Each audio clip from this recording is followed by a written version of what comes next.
Alright.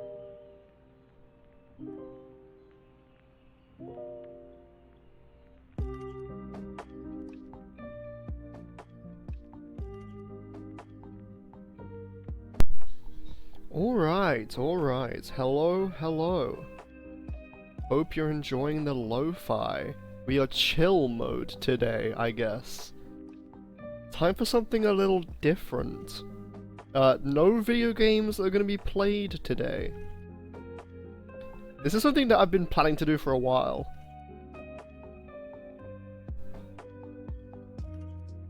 Okay, let's make sure everything sounds okay first before I get going. So, yeah, the stream title doesn't lie. I'm gonna be reviewing every single game that I've ever streamed on this channel.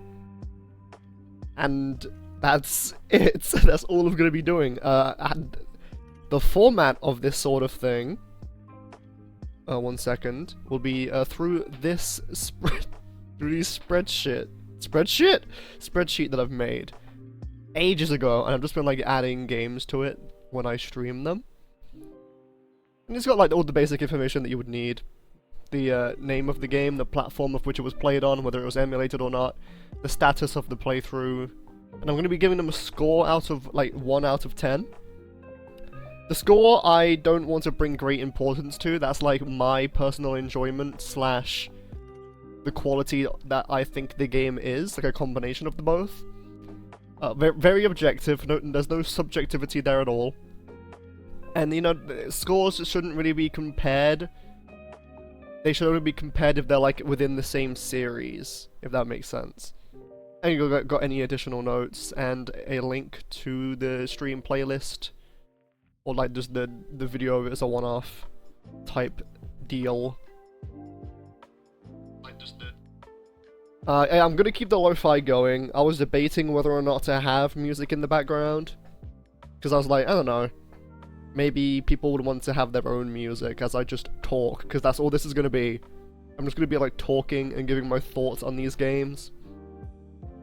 Like, I like to ramble, so we're probably not gonna get through this entire list. I have like, what, a good 100 on like... There's 102 technically here. I've streamed 102 games. They've got like a list of a bunch of games that maybe I'd like to stream that I periodically add stuff to. And you know, when enough games get added in the future, I will just do more of these. Hello, we're doing something a little different today. I'm just gonna be yapping. You know, I'll put these DKs here so there's like something to look at. Because, you know, it's a spreadsheet, there's not a lot to look at. I'm just gonna be yapping. And, cool thing, I got, like, conditional formatting going here for the scores, so it looks pretty. Yeah, I'm just gonna be talking. So yeah, it's perfect material, really. Anything else I should go over before I begin? So yeah, it's just gonna be like a periodic thing that I do, and I'm just gonna be talking. That's it. A 5-stream streak! Well, that's a thing now? You can get streaks? Whoa. That's cool, I didn't know that was a thing. That must be like a new thing that they're trying. Cool. Very epic. And like, what was I saying? When I stream, I don't like having a lot of dead air. I like to be talking all the time. That's gonna like go double for this, because there's nothing to look at. Okay, and you know, all the games are like organized within series and company or whatever. What's happening with the bitrate? What? Is it bad? What? Oh yeah, it is a little bad, isn't it? No, isn't it? I mean, I guess it's a good thing that it's not particularly exciting to look at. This music's not too loud, is it? I guess it's a good... I might turn it down a little bit. I got like a 4-hour lo-fi video here. Okay, let's go. Let's start reviewing these games. Beginning with Mario Brothers. I'm not talking Super Mario Brothers. I'm talking arcade. Is it me? I've got the stream up on my phone, and it does look a little fuzzy when I like click on something. I don't know. It doesn't look that bad. Maybe the DKs aren't helping, I don't know. Hopefully everything will be fine. Right, Mario Brothers. Arcade-ass Mario Brothers. I played this on NSO. I did like a stream ages ago, where I just played a bunch of NES slop in a single stream. And we've got like more of these down here. So yeah, this is not gonna get the highest score in the world, because it's Mario Brothers. It's the game that introduced Luigi. Kind of. It was like a Game Boy, Game & Watch game technically, but this is like the one that everyone cares about. This is not the arcade version, it's the NES version, which there's not much difference. It's just like an arcade score chaser type beat. And yeah, the gameplay isn't great. To be expected from a game from like 1984 or whatever. The jumping is really floaty and weird. You like commit to your jumps a shit ton, and you're like there's a lot of air time from a single jump, and you're gonna be jumping a lot, because that's the only way you hurt enemies, not by jumping on them. No. Imagine that. You jump below them, like on the platform below them, to flip them over, and then you kick them. If it's the shell creepers, which are the turtles, you do it once. If it's the crabs, you do it twice. There's like other enemies. It's like a fun little time waster, I guess, if you have like nothing better to do. It's like bundled in with a bunch of old Mario games too, especially on the Game Boy Advance. That's all it was meant to be, but it's still not particularly fun at doing that. Also, like, viewed from today's lens, it's like a... I'd give it like a 2.5, to be honest. Look at that, look at the colors. It's gonna look so pretty. Actually, let's see, what does it look like when I scroll? If I scroll, does it look weird? It's a little iffy. I don't know, I might get this fixed the next time I do this. I just kind of like slapped this together. I didn't really test it. So yeah, Mario Brothers, yeah, it's not very good. Most NES games aren't very good. I can maybe name 10. It's like I bought a shitty plug and play, 200 games on one console. This is the only one I know because it says Mario. Yeah, it's exactly like that. Is that does that come from a true story? Is that an experience you had? What? It's like the worst one you could get, besides like Donkey Kong 3 or something. But no, that's totally what it is. That's totally what it is, and it's like really hard to find physically. Because like, if you go on eBay and search Mario Brothers NES, you're just gonna find Super Mario Brothers. No one cares about this game. The only good thing that came from it was like Luigi. It's got a stage in Smash, and that stage sucks. Okay. Super Mario 64. Like, okay, when I streamed this, it was Chaos Edition streams. I'm not gonna be reviewing it based on that. My dad bought me one. I spent the whole time playing that, Sonic 3, and Robotnik Mean Bean Machine. That's quite a selection. Mario Brothers, Sonic 3, which is based, and Mean Bean Machine, which is just Puyo Puyo. Yeah, no, like those aftermarket plug-and-play consoles. I'm not going to be reviewing this game based on the Chaos Edition. You're like video... It's like... But my grandparents was like, oh, you should watch The Big Bang Theory. He likes technology and video games. It's like you would love Big Bang Theory. And I'm like, no thanks. I don't really want to watch that. Bless them. I'm going to be reviewing this based on just like base Mario 64, which I might just stream. Like just base Mario 64 someday if I feel inclined. I don't know. It's Mario 64. This is one of those games where, like, the first time I played it, I didn't get the hype. And then I just, like, kept doing playthroughs throughout the years, and I like it more and more each time. It's the kind of game that you just, like, speedrun. Especially if you have the BLJ available to you. You can, like, just play the game for, like, an hour, beat the game. If you want to go for 100%, it's not nearly as enjoyable.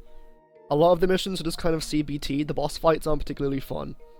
The 100 coin stars are a good concept, but in certain levels, it's like you have to collect every coin in the level, or you just can't get that star. If one coin despawns, that's it, do it again. Like, Dire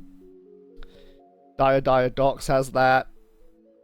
other ones. I think in Lethal Lava Land you gotta do it in a certain order. Like you have to go into the volcano, but you've gotta do that last. You gotta make sure you got everything in the upper part before you go down to the volcano. Which is like, you know, I don't love that.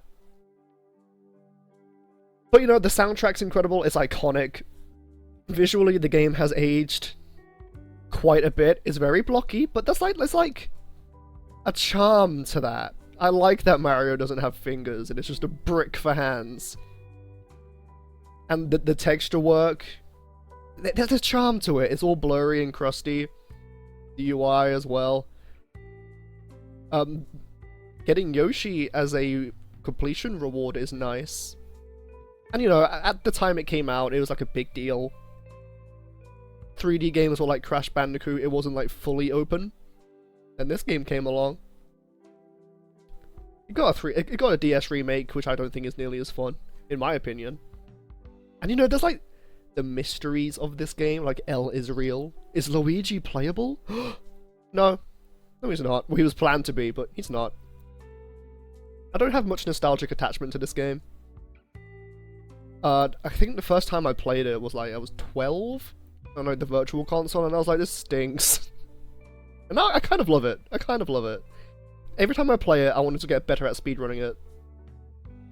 And, you know, speedruns are a work of art for Mario 64. What score do I give it? It says gave up. That's because it was Chaos Edition. I just couldn't beat the game. Very fun mod. Very fun mod as like a little treat. My mind is saying like 6.5 for Mario 64. I don't know, does that seem fair? It's got puke green. Yeah, it scales to 10, and it's... The scoring is a little weird. It's based on my personal enjoyment and what I think the quality of the game is, like a combination of the two. Try not to compare the numbers too much. Kind of. Like, if a game is in the same series, yes, compare them. Don't compare my score of Mario 64 to, like, Doom. If I give Doom a higher number, it doesn't necessarily mean I think Doom is the better game. It's that I enjoyed it more. Yeah, it's like ticking boxes, but I want to like think about it. Is 6.5 a fair number for Mario 64? Why not higher? Well, it's because of the things I've said. And you know, I really only have fun with it when I'm trying to speedrun it. I don't want to like go to Tiny Huge Island. I think that level's really cumbersome. Shifting Sandland too. It's got a cool boss fight, but nothing else really of substance, in my opinion. But no, actually, these numbers are super objective. My opinion is correct. The first real game that Charles Martinet voiced Mario, which is fun. We've got the iconic Yahoo! You know? Iconic, everyone knows it. And when he long jumps into a wall, he goes, oof! I love that. We love that, we stand that. I think it's 6.5 for now. I might go back and revise the numbers if I, like, I don't know, have a cold sweat dream at night. I'm like, I should have given Mario 64 a higher number, fuck. But I think that's fair for now. Okay. New Super Mario Bros. On the DS, the first one. Let's see, I have nostalgic attachment to this game, not... more so the Wii game. This game is cool. This is like... It was the first 2D Mario game in so long. The last one before this was Mario Land 2 on the Game Boy. And it was like a return to form, I guess. And it's not overly gimmicky. I guess the main gimmick is like, oh, there's two screens now. You've got like an inventory. You can have your power-ups in the bottom screen. And you know, it's like pseudo 3D. Some things are sprites, some things are 3D. It's a DS game. It's got a really good soundtrack. Everyone knows the bar in the sounds, and that the Koopas do a little joke every time they goes bar. Oh, and there was also the Mega Mushroom! That's true! Oh my god! As a kid, the Mega Mushroom was my favorite thing. I like Mario. What if he was huge? What if he was fucking 12 feet tall? What if Mario was in the NBA? And he could just like crush everything. Nothing could kill you except for like bottomless pits and lava, I guess. It's just like a power trip. Every level has 3 collectible star coins, which encourages exploration. Probably, like, some of the best boss fights in the 2D Mario games as well. This was before it was just the Koopalings again. It had, like, P.T. Piranha, like, a mummified Pokey thing. I think there was also, like, a giant Goomba. But, one thing I didn't like about this game, actually, is that you can't really go to all the worlds. Or, like, to get to some of the worlds, you need to use a mini mushroom in a boss fight. And there's, like, just optional worlds. Which is kind of... I like it and I don't like it. I like that the mini mushroom adds, like, a challenge run, essentially, to the boss fights. But locking whole worlds behind it is weird to me. Like, I want to go to the mountain world, and as a kid I wouldn't have been able to figure that out, how to do that, probably. And I think those boss fight levels don't even have the mini mushroom in them. You have to, like, find it outside the level and bring it into the level. Which was really weird. Game introduced Dry Bowser, which was another favourite of mine. May I add that New Super Mario DS has Luigi Poke? I was gonna get to that. I was gonna get to the minigames. But it's very true. Baby's first gambling. What was I saying? Dry Bowser was a favourite character of mine. He was the last character I had to unlock in Mario Kart Wii, and when I finally did it, I was ecstatic. He's so cool. But yes, the game does have, like, mini-games that are shared with Mario 64 DS. Most iconic being Luigi Poker, hell yeah! For some reason as a kid though, my favourite one was just, like, the Yoshi loves me not minigame. I don't know why. You're just plucking petals off a flower. And for some reason that did something for me. I just did that for so long. It's my favourite. There's also, like, the one with the bob-ombs where you gotta, like, organise them into 2 different piles. And it gets really hard. I probably got just as much time out of those minigames than the actual game itself. So, do I think it's better than Mario 64? You know, than Mario games, mainline Mario games. I feel like I could compare them score-wise. I would say New Soup... Oh no, that's difficult actually. No, because it's comparing 3D and 2D as well. Well, what else does the game have that's particularly, like, stands out in my mind? Some of the enemy designs are really unique, and some of them just never returned. There's the Snailicorn. It's just like a snail with a unicorn horn, and it never returned because it's hideous, but I love it. The Bruisers are also some of my favourite enemies, which I believe were introduced in this one. There's the levels with the giant Wiggler that you ride on. I think? Is that in this one? I know there's Dory you can ride on, and you can, like, glitch it. That crashes the game or something. I did that on stream. These were streamed ages ago as well, so my memory might be a little foggy for certain games. I wouldn't say it's a significantly better game than Mario 64. They are within the same quality in my mind, and the same enjoyment. And, you know, being portable is nice too. I'll just, like, give it a 7. Yeah, 7 I think is fair for New Soup. Maybe I'll play the other ones in the future. New Soup Wii. That game's best with multiplayer though. Maybe I'll, like, get a friend to play that with. But that's, like, probably way down the line. I wonder how many of these I will get done. Because for some of these I'm gonna be rambling. I've got a lot to say about some of these games, and I want to at least get through all the Nintendo stuff. Okay, right. Oh, Super Mario Galaxy. I've been thinking about this score, because yes, it's my favourite game of all time. Doesn't necessarily mean I'll give it a 10 out of 10, if that makes sense. I have to think about it, but let's first begin. What do I love about Mario Galaxy? Not nostalgia. Not factoring nostalgia. 10 because I was there. Right, what do I love? Fucking everything. The whole aesthetic of space. I think Galaxy 1 did it better than 2. Galaxy 1 is, like, dark in its skyboxes. It looks like space in most of the galaxies. Whereas Galaxy 2 had a lot of like bright blue skies, and it just didn't feel as eerie. There is like a quiet loneliness of Galaxy 1. I love space theming. Obviously there's the soundtrack, one of the best soundtracks of all time.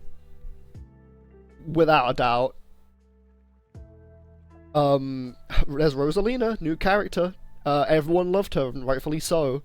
She's now a mainstay of the series. She has a backstory, of which you can now buy physically in book form. Hell yeah. And you know, it was just like a breath of fresh air for the series. I love most of the boss fights in the game. Baldergeist being the standout for me, and Megaleg, which is like Shadow of the Colossus. I like Major Burrows as well, the mole one. The final boss against Bowser is like genuinely really cool. It's quite easy, but like the music and the choir coming in, it gives me chills every time. A lot of the boss fights aren't that great, kind of. It's like Top Maniac, or like, I think that's his name. Jump on him 3 times and he's dead. You fight Camella like 3 times for some reason. The Bowser Jr. boss fight, it's fine. Mario's moveset is pretty diverse. No, the spin, that was new. I think he retains most of his move. No, that's not true. I was gonna say he retains most of his moves from 64, which is kind of true, except for like all his punches and kicks, because he doesn't need them. You got a ground pound, you got a homing ground pound, which is never used. Like no level takes advantage of that. It's a secret. It's not really taught to you. Actually, I learned recently too that I think if you spin with the nunchuck, you actually get more height than if you spin with the Wiimote, or something like that. Every Galaxy is cool, for the most part. They're just a big collection of ideas. Which ones are my favorites? Which galaxies would I say are my favorites? The Space Junk Galaxy, because of its like theming and music and like the sling pods. There's obviously Gusty Garden Galaxy, that's like up there for everyone. I like Ghostly Galaxy. A lot of the later galaxies are like upgrades of previous ones. There's like Dreadnought Galaxy, which is more or less an upgrade to Battle Rock Galaxy. Oh, Freeze Flame Galaxy, that's probably my favorite. The first level is ice, second level is lava, third level combine them. So cool. They did more of that in Galaxy 2. I will preface that I am extremely nostalgia biased. When I was a kid, I was a little younger than 10 when the Wii was big. I was that kind of age where you're obsessed over one thing you really like, but never got a Wii U, couldn't afford it. So I spent all my time after school watching Mario Galaxy gameplay, all bosses, long play, no commentary videos, and pretending I was the one playing on the crappy family computer. I have similar experiences, yeah. With this, I try not to be too nostalgia biased, but, you know, I'm bound to be. At least a little bit. Getting to play the game again as Luigi is cool. And, you know, like, the reward for 100% isn't anything huge. It's like just an extra fun level. And, like, a thing in the Wii message board. Fuck the purple coin missions, though. I don't like them. Some of them are fine. Other ones are, like, really hard for no good reason. What don't I like? Okay, well, common points of, like, detraction for this game is the forced motion controls. I grew up with this game, so the motion controls just feel really natural to me. Like, pointing at the screen to get, star bits, it's, like, fine. When 3D All-Stars came out, I bought it specifically with the intent to play Galaxy legitimately for myself. When I saw the title screen and heard the fanfare play out on the TV, I cried. That's cute. Oh yeah, but the game is so special. It's so special. More so than I like it more than Galaxy 2. And I'm nostalgic for both. There's like the manta ray levels and like the ball rolling levels. I never had any issues with them. I actually quite enjoy them. And like the ones where you have to like blow the bubble. I enjoyed them. Mainly on the Wii. On the Switch, it's a little more cumbersome with the Joy-Cons. They're just like not really designed for it as well, in my opinion. Playing it on Wii is still the best experience, gameplay-wise. Game visually has aged well. I'm actually considering streaming the Switch 2 version. It's one of the 3 video games I've played that has made me cry. I'll always be biased. Oh, dude, no. When the Mario Galaxy movie comes out, I'll probably cry. If they, like, with the music especially, I'm gonna be a wreck. It was, oh. So what don't I like? Is there anything about this game that I legitimately don't like besides, like, the purple coins? But, like, they're not even that bad. I'm trying to think. Oh, the cutscenes in this game is really cool too. The beginning and ending cutscenes, masterful, bro. I guess I don't like that lives are reset when you reset the game, but that's like such a nothing complaint. The Comet Observatory is cool. It's a nice overworld. A lot of people don't like having to go from dome to access the levels. It doesn't bother me. I like it more than Starship Mario. It's the same as Princess Peach's Castle in 64. Probably less cumbersome than Peach's Castle. But, you know, I'm used to it. I'm probably just nostalgia blind. But I don't care. I might just give this... This is my first 10. I don't want to give out 10s like it's Christmas. 10 is like a coveted thing. If a game is a 10 out of 10, that is the cream of the crop. But I think I'm gonna give it a 10. Look at that. Look at that green. Isn't that gorgeous? Look at that green. I did play it emulated. That doesn't factor in the score. Playing it with a regular controller is whack. Don't recommend. Is there anything else I can say? You can always change it back if you end up giving too many. Yeah. I could think of a few games here that I would give a 10. Like maybe 5 max. No, I think Galaxy is remaining a 10. I'm like trying to think in my head, is there anything at all that could detract from this game? It's the perfect length, it's very replayable. Shaking the Wiimote doesn't bother me. Again, because I'm used to it. I think I'm fine with this. I'm going to skip 3D World because I've not beaten it on stream yet. Maybe, I'm gonna wait until I finish it so I can have a full-on opinion. I'll move on to Donkey Kong, the NES version, which I also played on the, I mean, I want to play Galaxy now. It's, just talking about it gets me hyped.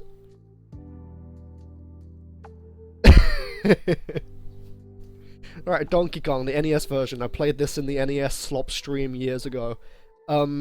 It sucks! There's a level in the arcade version that's missing in the NES version. The Pie Factory, unplayable. Okay, this game is like 4 levels, and they're not even particularly fun. Jumping is the same as in Mario Brothers. You're like very committed to it, and there's fall damage in this platformer starring Jumpman Mario. It's for these NES games, I might just like go through them really quickly. There's not a lot to say. Introduced Mario properly, I guess.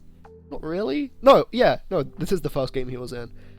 Pauline/Lady. First game she was in. Donkey Kong 2, but technically Cranky Kong.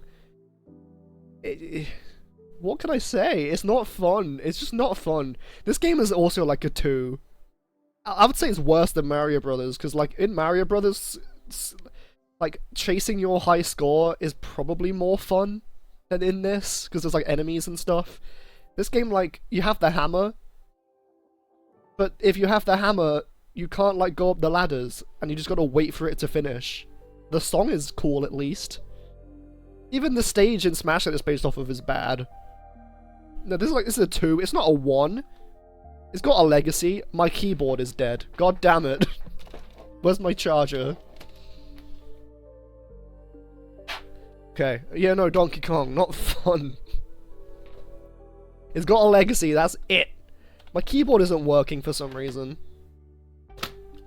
Ah, there we go. Yeah, no, it's not a 1. It's not totally abysmal. I'll give like 1. To games that are literally fucking unplayable. I don't think there will be any on this list yet. Probably. I can't think of any that would be a 1. Donkey Kong Jr., which is essentially just Donkey Kong 2. It's better, I think. Controlling DK Jr. is better than controlling Mario, because you can, like, climb up the vines. And you're playing as a little monkey. Mario's the bad guy. Pac-Man's the bad guy? You gotta save your pappy from the evil man. And you climb up the vines, and the jump is the same, but you don't jump as much. I don't know how many levels there are off the top of my head. I've played DK Jr. probably the least.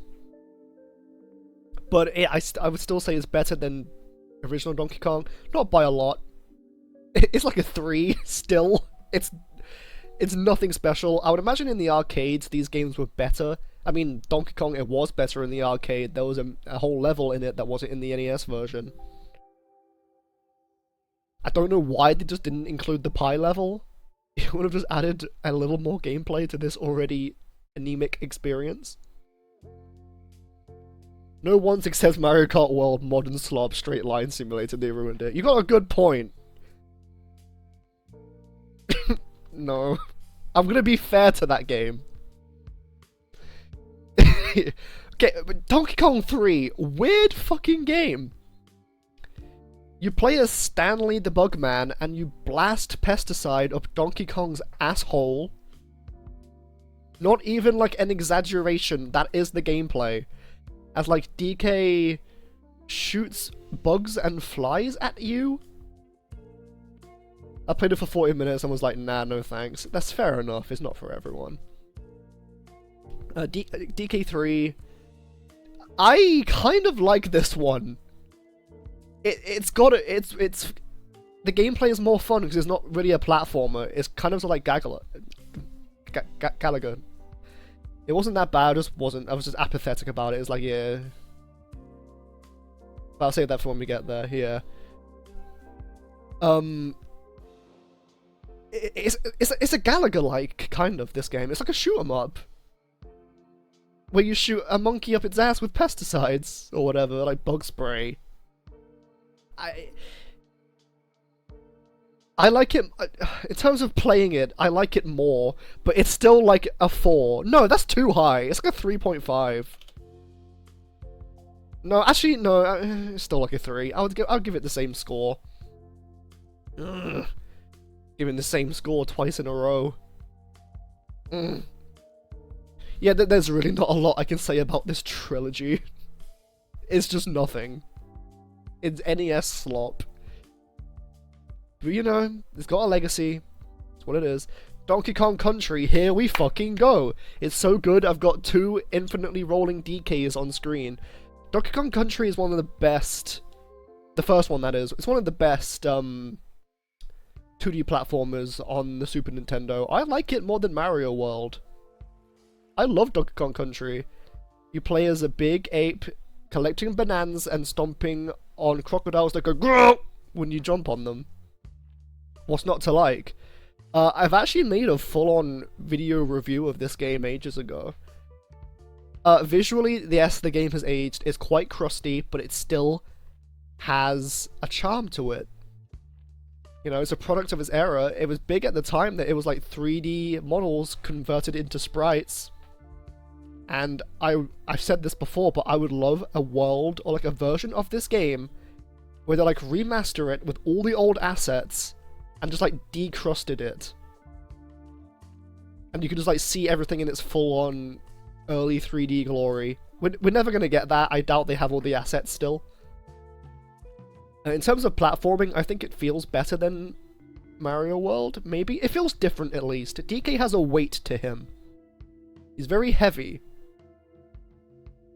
He moves like how you would expect a gorilla to move, but not really.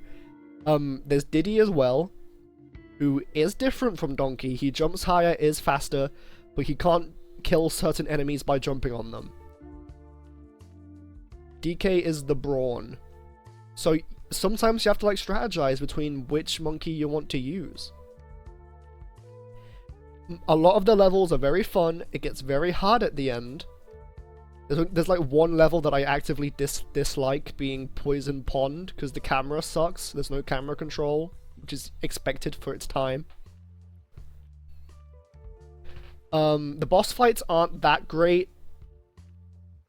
There's a lot of them just boil down to just jump on their head at the right time, or with the oil drum, just kill all the enemies. King K. Rool is ball-bustingly hard, cock-crushingly hard, he is. But you get Gangplank Galleon, so it's fine. This series is the best thing to come out of British people. I can say that as a Brit. Made by Rare. Kind of put them on the map a little bit. What else? It's very hard. Yeah, it is very hard. You die in one hit. Each Kong dies in one hit. So it rewards memorization. 100% completion is weird. There's K, O, N, and G letters throughout the levels, but they do not contribute towards completion at all in this game. Secret areas do, and some of them can be quite hard to find. There's also the animal buddies, they're fun little gameplay deviations, like power-ups essentially. Some go fast, some jump high, some let you swim and kill enemies. There's Rambi, who is just overpowered. It's quite a short experience. What do I give it?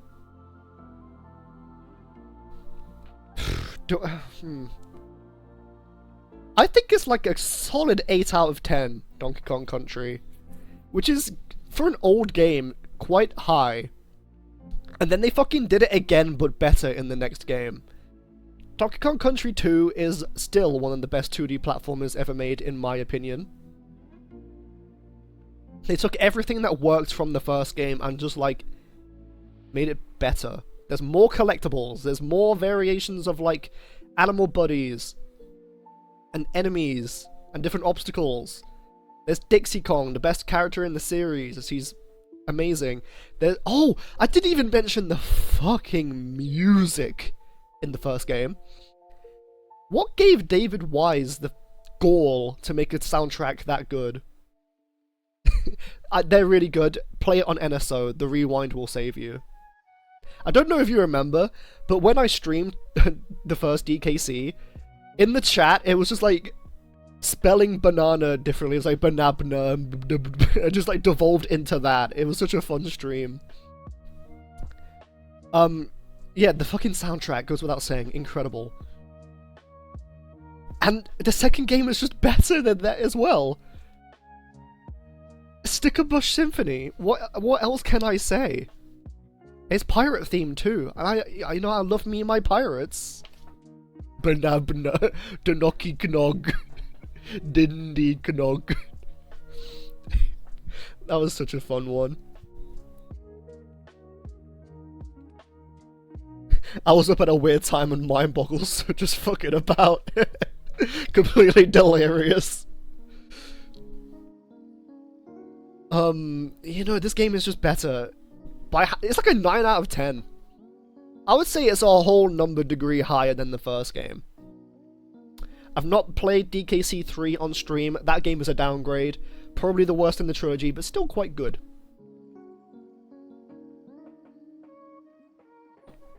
Any more notes about Donkey Kong Country 2? I like the cheat at the start where you can just get all of the coins. Okay, there's like hard mode levels with the coins that are like optional and are like fucking cock and ball torture difficulty, but like in the best way. This game gave us Squitter the spider wearing Air Jordans, so obviously it's a 9 out of 10. Alright. Donkey Kong Country Tropical Freeze. Okay, this is one of the best modern 2D platformers. I would say it's the same as Donkey Kong Country 2. I always flip-flop between these two as to which one is better. They have their own different pros and cons. Tropical Freeze is a beautiful game. One underrated aspect of it is that in Tropical Freeze, there's like no floating platforms. Every platform is like contextual to the level design and like the location. They're like trees or like something being held up in like an industrial area. And the game feel of this game is incredible. The way all the Kongs move, they're different, and they all feel great in their own way. Donkey Kong, you know, he's heavy, he can't jump as far or high, but he's strong, he can, like, he's the gold standard, really. Diddy is faster, but, you know, in this game, the other Kongs, they're like power-ups, essentially.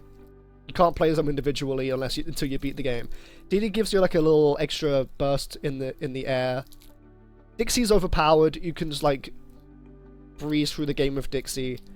And Cranky is Scrooge McDuck. He has the pogo, which is so fun to use. I don't like the new villains of like the new Donkey Kong Country games. I just want the Kremlings. That's all I wanted was the Kremlings. The Snowmads are cute, having penguins and like Arctic animals, and like the way that they take over Donkey Kong's island and like send him elsewhere, and DK's gonna come back to his island, and when he does, it's all like frozen over. Very cool. It's very cool. The villain just isn't as cool as K. Rool. Bars. But, you know, the soundtrack is incredible. They brought back David Wise. They have lots of remixes from the first 2 games. I don't know about the 3rd game. And it's got funky mode in the Switch version, which is like easy baby goo goo gaga mode, which I've said here, I might do a funky mode playthrough someday. I'm considering it as like a speedrun kind of thing. The game's easier, but it's still quite hard. DK can take multiple hits this time, and getting extra hits is they're quite plentiful. You're not going to run out of lives. But what this game does have is an incredible multiplayer mode. It's like New Super Mario Bros. Wii, kind of, except it's a little more cooperative and less chaotic. And it works so well. All the different islands are distinct and fun. There's one where it's like a savannah, and as you keep going, it like starts to burn down. Everything starts to burn to ash. It's like, whoa. There's like, I think it's from like a thunderstorm, actually. There's like environmental storytelling in this game when you go from level to level. It's incredible.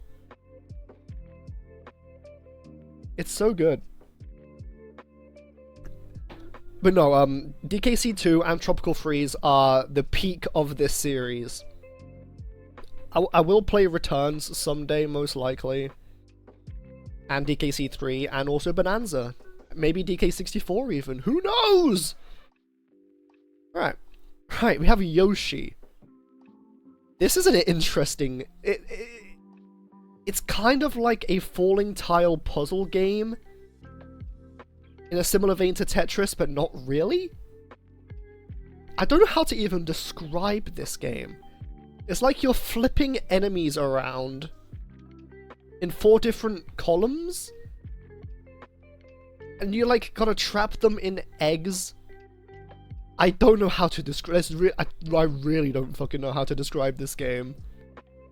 It's actually kind of fun for a whack-ass NES game. It's nothing special. You could just play Tetris. But there's nothing wrong with it. It's just kinda... What can I say? Let's like get a screenshot of this game. It's like this. And this is pretty much it. It's like a 4 out of 10. No, yeah, it's a 4 out of 10. It's something you play for like 10 minutes and it's like, cool. Anyway, next. Okay. Let me take a drink. Okay. Yoshi's Island, the other best 2D platformer on the SNES. I like it more than Mario World. Controlling Yoshi is just a treat. It really is. The game's art style is really novel. It's like crayon drawings, like a child drew it, but like in the most complimenting way possible. Like, that's not an insult. Oh, it's like a child drew this game. No, like, that's the sort of style they went for, and it works. So Yoshi vores his enemies and poops them out as eggs, then uses the eggs as projectiles. That's mainly how you would attack in this game. And it's like resource management, like managing your eggs properly to find all the secrets, of which there's many in every level. Soundtrack's pretty good. It's not on the same level as DKC, but it's still very, very fun and upbeat. Platforming is good. Yoshi's very springy. He's a lot less heavy than DK. It's kind of like floaty DKC is how I would describe it. But you also have the flutter jump, which is very helpful. It allows you to just stall in the air a little bit to correct your jump. The game isn't too hard at first, but towards the end it can actually get rather challenging. A lot of levels are like maze-like towards the end, which I wasn't the biggest fan of. Especially the castle levels, they're like mazes to find the keys and come back and bring the keys to the right doors. I have been yapping for nearly an hour and we've done what? Like not even 10 games. Baby Mario is a point of contention. I don't hate him. I like it, the story of the game. It's like Mario and Luigi as babies, they get like knocked off the stalk and Yoshi has to bring them back. And you know, when you get hit, he cries. It's not nearly as annoying as, to me, as a lot of other people, apparently. I just think it's whatever. And it's like, it's almost like another resource to manage when you do get hit. It's like, oh shit, I've got to get Baby Mario back. Fuck. It like makes you panic as well, which I think was intentional. Because if you don't get him back, he just gets kidnapped. He's murdered by Bowser or something. Speaking of which, the final boss of this game is incredible. A lot of the bosses are really fun. They all have different ways to beat them. Oh, it's been a while since I played this, though. What I was gonna say about Yoshi's Island. It's like, the SNES was good for platformers. Like, even outside of Nintendo. But like, this is one of the best ones. 100% completion could be a little cumbersome. There's a lot to collect. There's like the red coins, which do look different from regular coins in the actual levels. They're a slightly darker tint of, yellow, I guess. There's the sunflowers to collect. And there's like the little stars, which contribute to your Baby Mario timer, essentially. Like how much time you have to collect him when you get hit. The question is, what do I prefer, DKC or Yoshi's Island? I think I prefer even the first DKC over Yoshi's Island, but not by a lot. I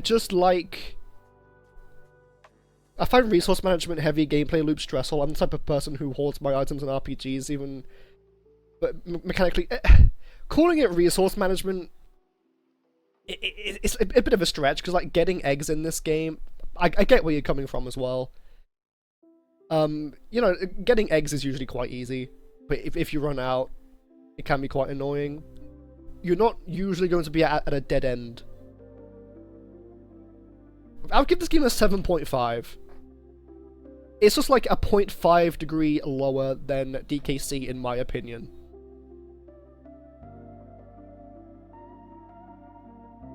One other thing too, is that generally I stream games that I like, so there's going to be a lot of green on this list for now. Maybe not. Wario Land, yeah, it's the first Wario Land on Game Boy. My plan when I played this was to stream all the Wario Land games and then play Pizza Tower. That never really happened. It's well made, it's just what they're going for is just like, can I just have a normal platformer, please? Yeah, that's fair enough, yeah. That's completely valid. Wario Land is kind of like a traditional platformer. At least this first one. It's not great. It's really not great. So what makes Wario different from Mario is his shoulder charge. He has like a side attack. and you can like pick up the enemies and throw them. You defeat the enemies by throwing them at other enemies or like other obstacles, which is fine. Wario's version of power-ups in this game are like different hats. There's like the dragon hat, which gives him a flame attack. I gotta play some dog shit to balance it out. Hop on League of Legends and Overwatch 2 for a stream. Ugh. Yeah, I'm gonna play nothing but dog shit for a while. What other hats are there? There's like the horned hat. You can get Horny Wario. He like sticks to ceilings. Then there's like the jet hat, which is over fucking powered. You can just like fly over the whole level. Game is quite easy if you're playing casually. Most levels have like a secret treasure in them. And finding them can be a real pain in the ass. I found like 4 when I streamed the game ages ago. Boss fights suck dick in this game, especially the final boss. It's like RNG bullshit. It's awful. And it's got like a Luigi's Mansion thing at the end, where depending on how many treasures you find, you get like a different house for Wario. I think my house at the end of the game was like a fucking wooden stump. That's how much I just didn't explore in this game. It's a Game Boy game too, so you can't expect too much out of it. It was novel. It's like a 4.5 out of 10. It's beige. I think that's fair. Okay, next. Mario Kart Wii. Okay, when I streamed this game, I had to preface this. It was a Mario Kart Fusion mod pack. I'm not going to review the mod pack. I'm going to review Mario Kart Wii as the game that you get when you buy it. This is one of the first games I ever played, so thinking of this without nostalgia is going to be really fucking weird. So what's the good? The gameplay. It's essentially the Melee of Mario Kart games. Everyone knows the Funky Kong Flame Runner meta. The wheeling is overpowered, and we love it for that. We love it for that. The character roster is still one of the biggest in the series. I think it's like the 3rd biggest now. It gave us Funky Kong, it gave us Dry Bowser for the first time. It also gave us Baby Daisy, which is like, ew. And it didn't give us Baby Peach, like it wasn't her debut, but it was the first game she was playable in. And it's like Nintendo's beginning obsession with the baby characters. We just get them out! We don't want them! Ew! Wii is hard. It can be challenging. The item balancing is fucking nuts. You can get like 5 blue shells per race. That might even be lowballing it. I kind of like it though. It's not rose-tinted glasses. I kind of like the chaos. Oh, there's fireworks going off. Oh yeah, it's the 5th of November. It's bonfire night here in the UK, so there's gonna be fireworks up the ass. The tracks in this game are, at least the new ones, are phenomenal. There's Moo Moo Meadows, which they keep bringing back. It's a fine track. There's Toad's Factory, which is amazing. Moonview Highway. There's Wii's Rainbow Road. There's Daisy Circuit. There's DK Snowboard Cross. This game's Bowser's Castle's pretty good. All of which with a banger soundtrack, by the way. The retro tracks can be kind of hit or miss. Some of the choices are a little weird, like Ghost Valley 2 and Desert Hills. And I will admit, the game visually isn't particularly fantastic. It's in some ways uglier than even Double Dash, because the colors are so, like, desaturated, and it's just kind of ew. The character models are very blocky, even for a Wii game, but it's fine. The game is carried by its gameplay for me. I used to fucking play online so much. I was the best person in school at Mario Kart Wii. No one could beat me. I watched all like the TW98 YouTube videos. The online mode was fine. It was one of the more functional online modes for the Wii, which isn't saying much, especially compared to Brawl, which we will get to eventually, hopefully, within this stream. I don't plan to go for more than like 2.5 hours.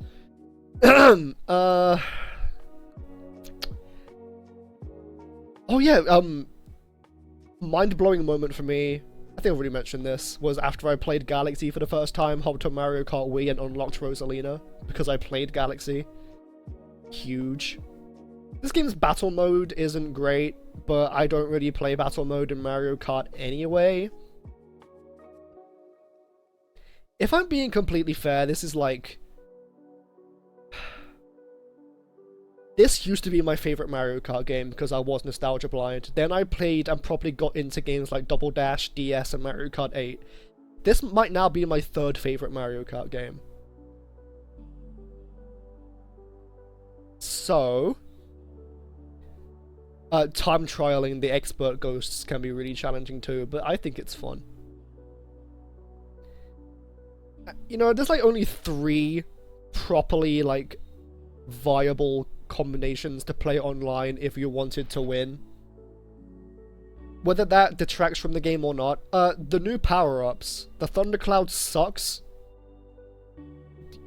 You know, it's just like, pass it to another player. If you don't, you get fucked.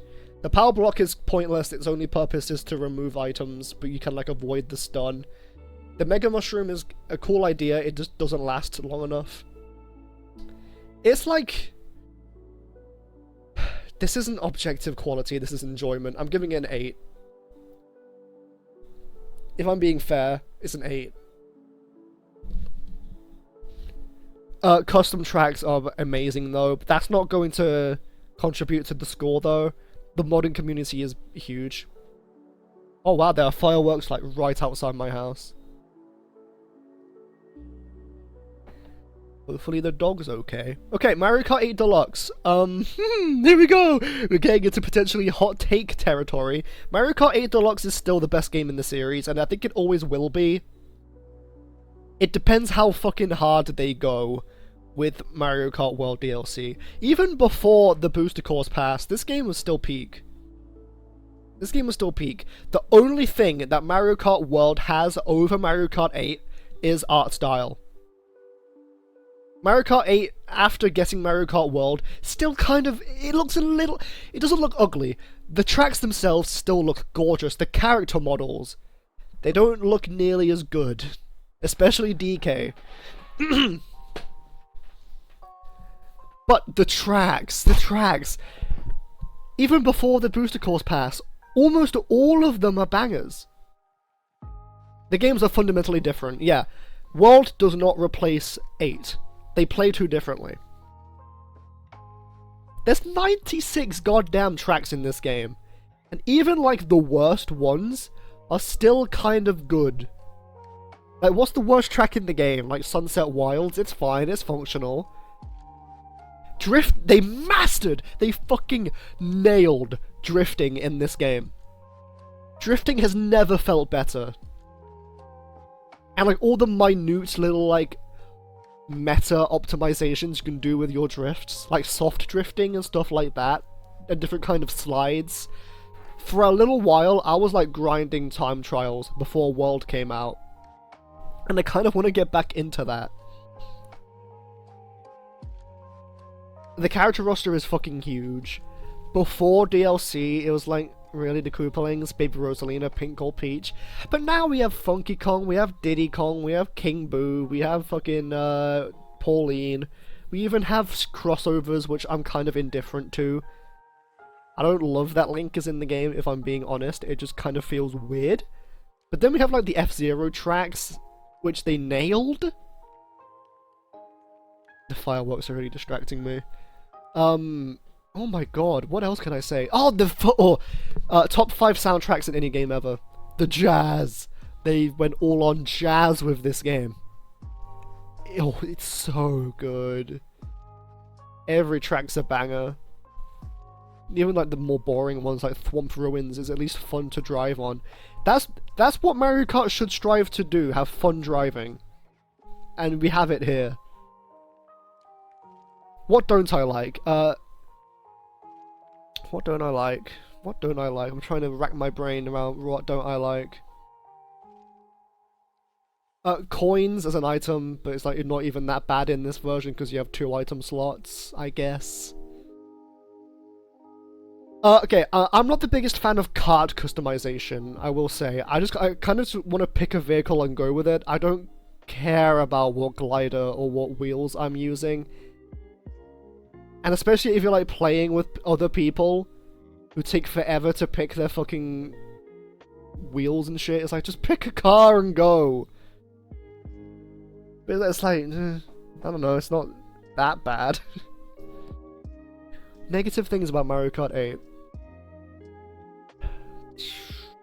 Bagging is a very popular strategy online. I'm not the biggest fan of it generally. It's not good on every track.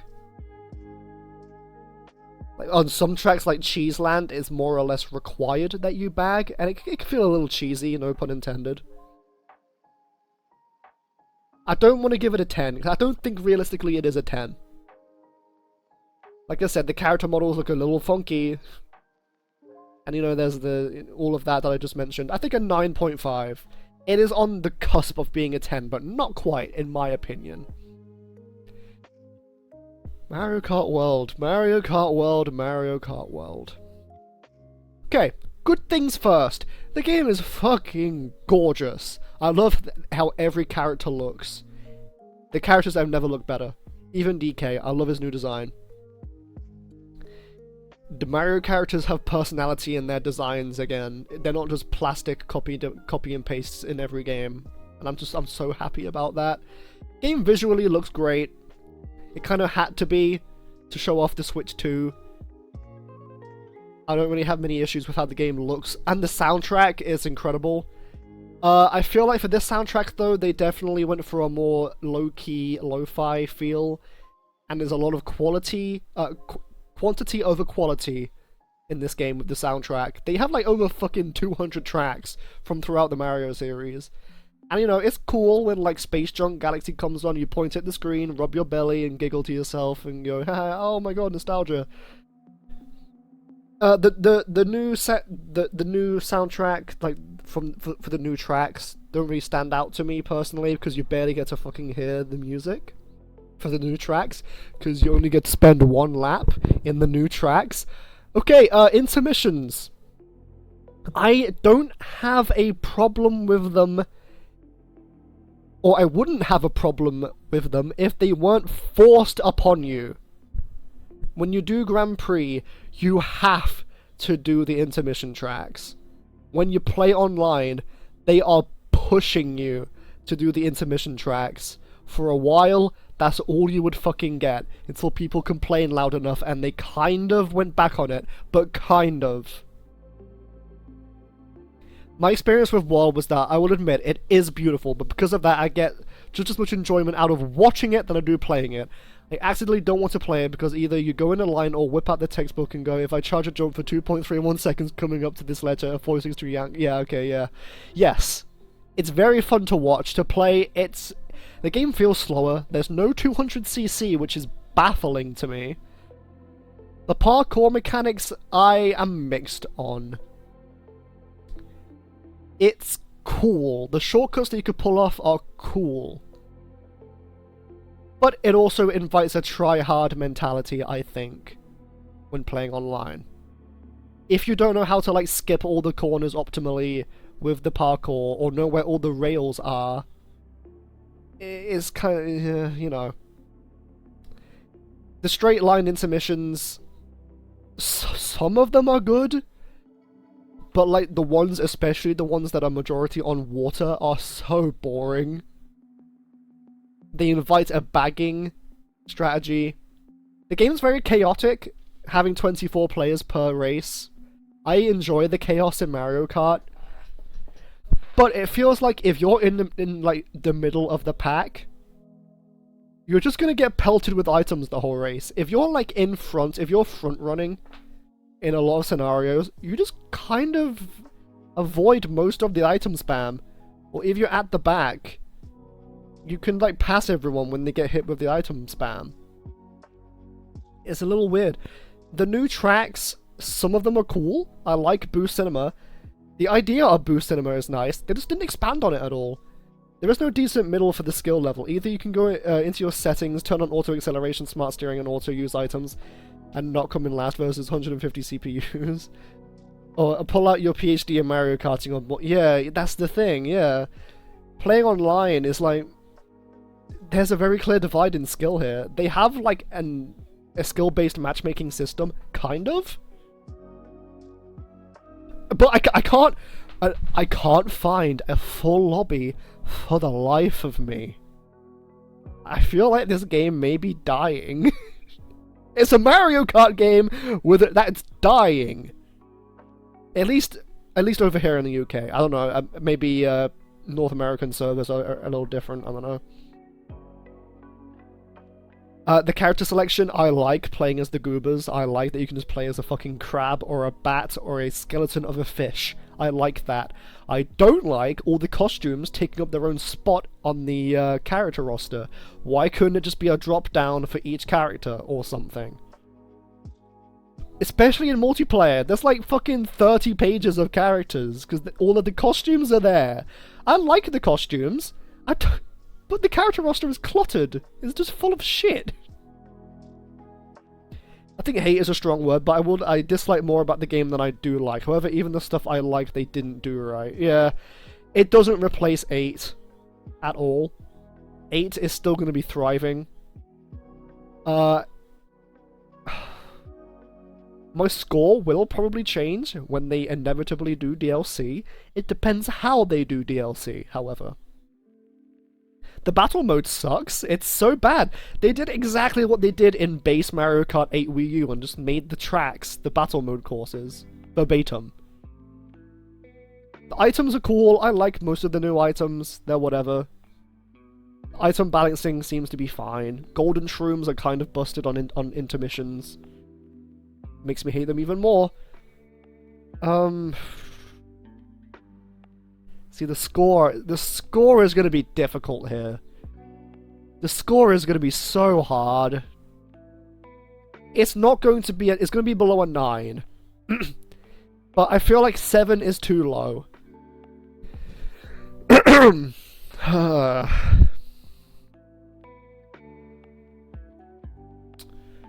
Ooh... The game is oozing with personality. The open world is completely fucking pointless. What, you unlock stickers? You're only allowed 1 sticker per car. I thought it was like customization where you can just like plaster your cars and stickers.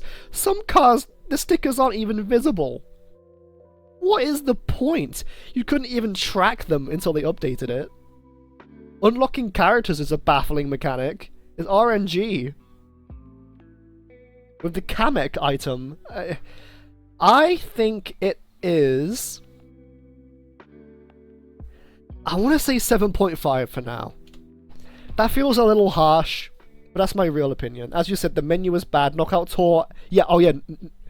Knockout Tour makes good use of the intermissions. Yeah. The open world is a shit ton of collectibles just for the sake of having them, and bikes don't inside drift anymore, giving them nothing to differentiate from cars, and ruining God knows how many years. oh yeah! I remember when I first got the game, I was like, drifting feels weird. It's way different.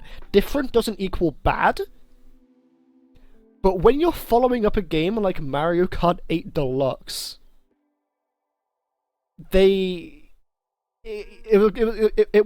it's going to be a challenge for them. And they just didn't live up to the hype, I think. Yeah, funny cow, haha. I was hyped as fuck for this game. I got the Switch 2 on release for this game.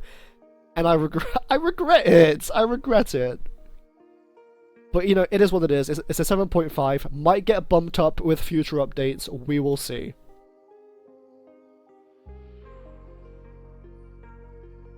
Okay, Mario Kart over for now. Once they release Double Dash for NSO, I am gonna play that on stream. I love that fucking game. Metroid NES. This is a product of its time. You can tell it kind of invented the genre. It's an old-ass NES game, so it's gonna be a little fucking cryptic. Very cryptic. When I played this, I tried to draw my own map. Swiftly gave up, because the map doesn't make any sense, like, contextually. All of the rooms look the same. So I just got a map off the internet that showed me where everything is, and the experience was just better. For me, passionate 4 out of 10. If 5 is your meh, I think it's slightly worse than average, especially for a Mario Kart. They had this many years to make. That's fair enough. I do enjoy the game. I do enjoy it, just not as much as 8. And it is a disappointment. I don't think it's meh, in my opinion. I think there is merit to the game. Maybe it's a 7. Maybe it's a 7. I would actually say it's a whole number degree lower than Wii for me. Anyway, Metroid. Yeah, there's no map. You have to consult an internet guide or just fucking draw a map of your own if you're a masochist. Because this game is unfair at times, getting hit by shit that is borderline off-screen, jumping into lava pits that aren't actually lava pits, they just look like one. Shooting every wall, hoping that it contains the way forward. Getting the power-ups is cool, and going to previous areas, using said power-ups to unlock new routes is fun. That's the entire idea of a Metroidvania. But you know, it's the pioneer of the genre, it's not going to feel as good as Hollow Knight, or Guacamelee, or anything else that came out after this. But like, the world is cool. Samus is a cool character. Not being able to crouch and shoot is kind of hokey. The screw attack is iconic and very fun to use. Here's the kicker. If you die, you spawn with 30 HP, which is more or less 2 hits from any enemy. The maximum health you can have is like 600. So if you die, you have to grind for scarce HP ups, which give you like 2 HP at a time. You're spending like half an hour grinding health if you die, without save states or rewinding. Ain't nobody got time for that. The first 2 boss fights are fine, it's just kind of wail on them, mash the shoot button until you win. Having to pick between the wave beam and the ice beam is a little weird. Because you can't just like toggle between them. You have to, is either one or the other. If you want to change it, go back. The music is fine for an NES game, it's nothing special. It's a password system. There's the famous Justin Bailey password where you play as Zero Suit Samus. Cool little Easter egg, I guess. I have to cough, hold on.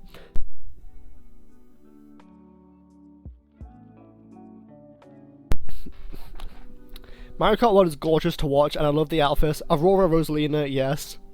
But all its strong suits in how cool it looks. It's gorgeous, smooth, full of characters, high action, fun to watch all the stunts. If I'm exclusively watching it, it becomes 2 times as good. If I have to play it, I'd rather do work. No, it makes for good discussion. I get where you're coming from, I do. The gameplay for Mario Kart World, it takes time to click. You really have to play it a lot for it to click. And you know, of course it was all opinionated. And I do see where you're coming from, but for me it's like a 7. But you know, that is a sound point. I will agree that watching it, like watching Shortcat play it, it's mesmerizing. How good he is at that game. Okay, Metroid. The final boss sucks ass. Mother Brain and the whole area leading up to it sucks ass. You're just getting pelted with shit that you can't possibly avoid. If you don't have enough missiles, fuck you. Go and grind missiles for an hour. You need like 200 missiles! The escape sequence after is cool. But it's like, cool, whatever. If you beat the game fast enough and without dying, you get to see Samus in a bikini. Oh my god, Metroid's a girl. Just like, wow, thanks Nintendo. You get to see 8-bit boobas. That's my reward. I played it on NSO with rewind and save states, so it was a much more fun experience than playing it on hardware. I would never want to do that. I would say Metroid is like the perfect 5. It's a meh. It's meh. I think what really bothered me about it is it's one of the very few cases where I think it's a fault of the game that I didn't like it rather than the game just isn't for me, because I know I like Mario Kart. It feels like Nintendo made a good game that they're forcing you to play in the worst way they could conceive. Yeah, like when they were forcing intermissions online. They really... One other thing as well about Mario Kart World. I was watching the Treehouse videos of the game before the game came out, when they were streaming it. In that build of the game, they had an option, in the Grand Prix at least, to turn off intermissions. In the release build, that's nowhere to be seen. What the fuck? So they were at least considering giving you the option to turn off intermissions, then they went back on it. Why? The more I'm talking about this, the more I want to give it like a 6.5, but I think 7 is fair. Like, I'm not tweaking, that was the thing. I've heard no one talking about this. I hate being a hater for the sake of hating. It's the internet, people are miserable enough, but yeah. Oh, it's a whole can of worms. It really is. And you could just talk about it for ages, because it's like... You're not hating on it for the sake of hating it. It's like genuinely like, I want to like this thing, but they don't want me to.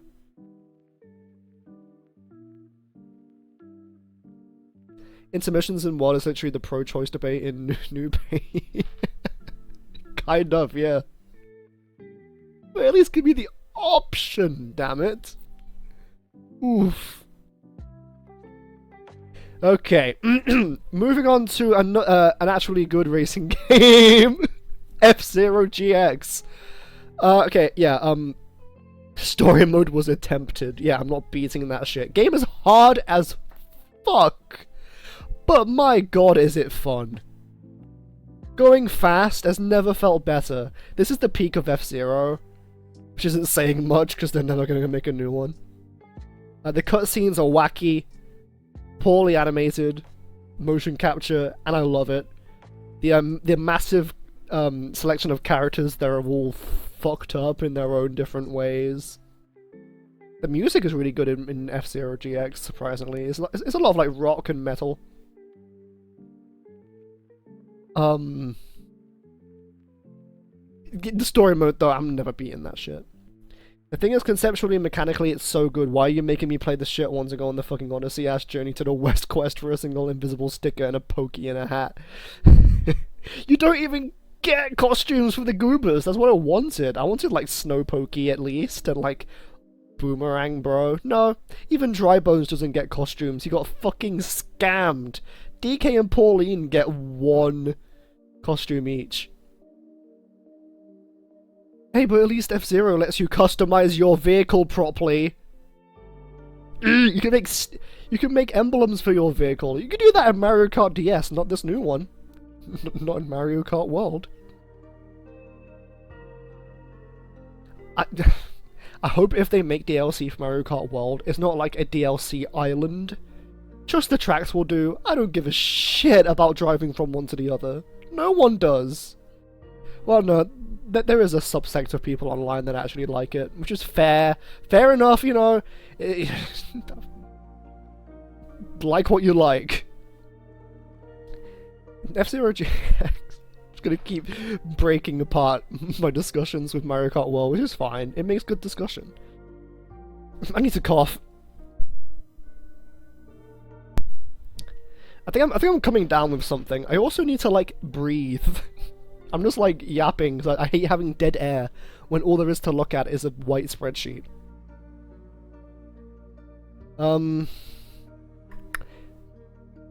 What if we made a more chaotic Mario Kart game where you can grind and go on walls and there's more items and 2 times the people? Sounds great on paper. Half the reason people like Wii is because it's a shitstorm. How did they fuck it up with this?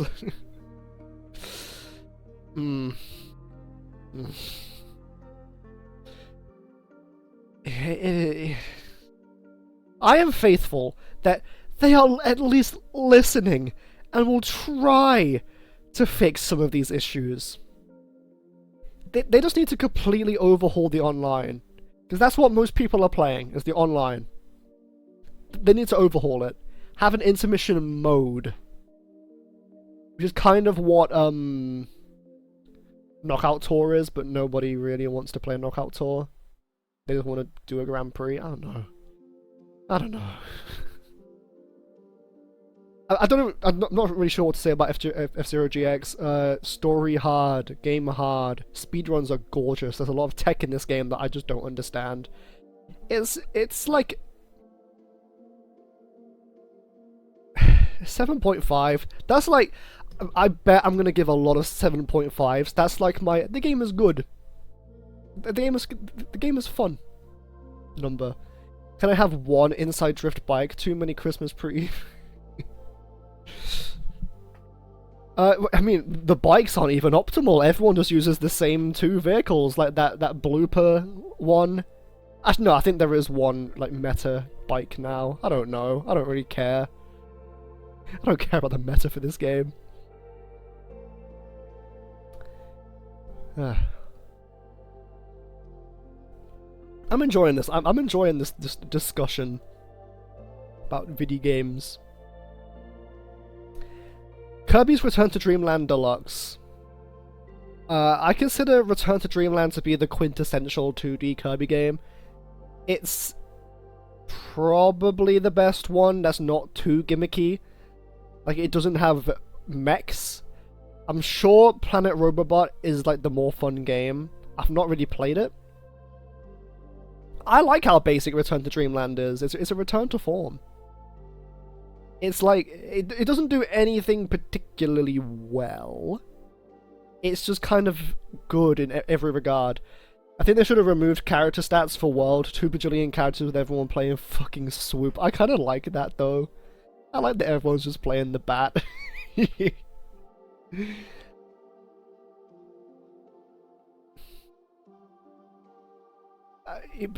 don't know. I really don't care about the meta for the game if I'm not really going to be playing it that much, because it's just not. Just remove the intermissions. That's the takeaway here. Remove the intermissions altogether. It was a bad idea. Return to Dreamland has every copy ability that you would want. They have very fleshed out movesets, borderline fucking like Street Fighter move lists. This remake introduced 2 more, like Sand and Mech, or whatever it's called, like Robot. They're kind of pointless, but I like them. Sand is overpowered. I don't have much nostalgic attachment to Return to Dreamland. I did play it as a kid, but like I wasn't obsessed with it, I just thought it was good. Or in fact, if people care so much, like people made their own build, like F-Zero GX, so I can look how it... That's literally what like Sonic Cross Worlds does. You can like make a build for your character and vehicle. It's probably why well, actually, I don't know. I think Cross Worlds is beginning to plummet in player count, so I'm not even going to make a comment about that. I was going to say that's why more people are playing Cross Worlds, but that's probably not true. There's so much character customization, and like 3 of them are viable choices. Yeah, like Swoop, Toadette, and Baby Mario. They brought back Baby Rosalina. I dislike that. Baby Peach, Baby Daisy, and Baby Rosalina literally have the same outfits. What's even the point? They should have just been costumes for each other. Who's playing as the babies? Like, seriously, who wants to play as the babies? The general sentiment around Cross Worlds is more positive. Yeah, I've not heard much complaining. I've heard everyone's like, it's one of the best racing games of recent memory. Which is good to see. I'm glad that Sonic is, like, good now? Good to see. He's got a good streak going, at least.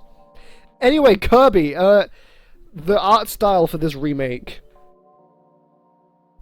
It's gorgeous. I love its cel-shaded look. It's a little unnecessary. I don't like how King Dedede looks in this game, though. His Club Penguin-ass design. King Dedede's design peaked with Smash. They should have just kept it like that. I don't know. Gameplay is solid. I've got no notes, really. You know what they say on 2010's internet? Sega does what Nintendo don't. Make a good racing game. And it's got Joker Persona in it. Or will have. and Pac-Man, and Steve, and SpongeBob, and TMNT, because why the fuck not? Let's just make it the Fortnite of...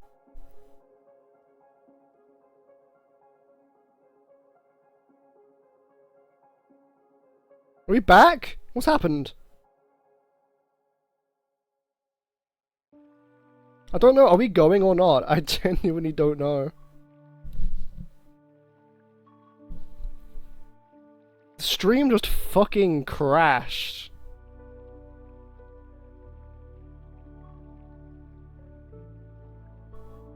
We going? I don't know, are we? Okay, I think we're good now. I don't know what happened. That's not happened in ages. How annoying. It's like, whoops, your stream is gone. Okay, it looks like everything is back up and going. Okay, what was I saying? The other guy from Yakuza, what, Ichiban is his name or something?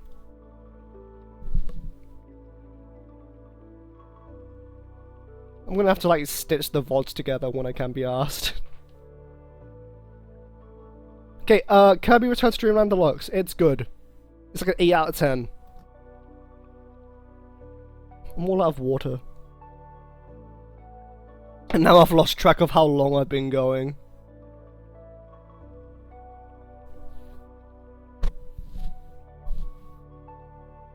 Well, now I'm paranoid. Everything is going, right? We're good? We're good. We good. I'm gonna skip Pokemon White because I've not finished it yet, and I want to save my full opinion for when I do finish it.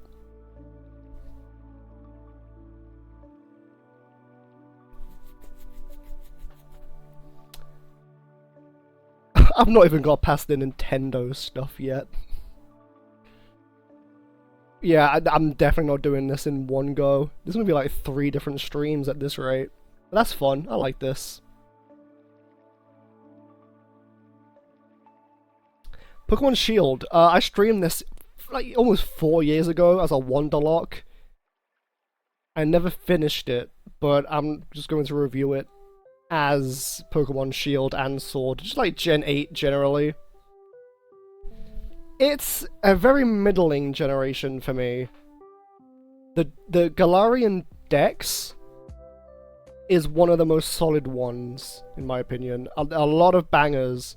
A lot of underrated bangers. The region itself, I think, is fairly underwhelming. There's like a few good areas. Not a lot of highlights, like that one forest, there's like the cold city. I think that's where Melanie is, I think that's her name. The G-Max / Dynamax mechanic, it was cool for a game. I'm glad it never really came back. I don't think that mechanic had a lot of staying power. Like Megas or Terrestrialization probably will. At least those 2 mechanics are, we know for a fact, coming back for Champions. G-Max probably not, and I wouldn't be upset about it. Seeing the new designs for G-Max was fun. But, I don't know, it didn't blow me away. The characters are cool, a lot of them have like little character arcs. Your rival is a cool character, Leon's a cool champion. Some of the gym leaders have like stuff to do. There's Bede and Marnie. I don't understand the love for Marnie besides lol small girl Pokemon fans, you know. There's the whole Brexit, not Brexit, Dexit thing. Brexit's a whole different kind of worms. I didn't really find it that bad. It just means I'm gonna have to get creative with which mons I do use for each given game. I don't need them all there. The wild area was like a blueprint for what we got for Scarlet and Violet and even the Legends games. And it served its purpose well. Graphically, the game is nothing special. It's not ugly. Some areas are nice. it was, you know, like after the upgrade we got for like the Pokemon models in Scarlet and Violet, going back to Sword and Shield, the Pokemon models do admittedly look a little flat. But you know, they don't look bad, it's just the 3DS models, but up-resed. I don't know, it's very middling for me. Its highs are quite high. Oh, the soundtrack too. Pretty good soundtrack. Toby Fox made a damn song for this game. I'm very paranoid now that the stream is just going to fucking end again. A middling number. Is this another 7.5? Maybe a 7.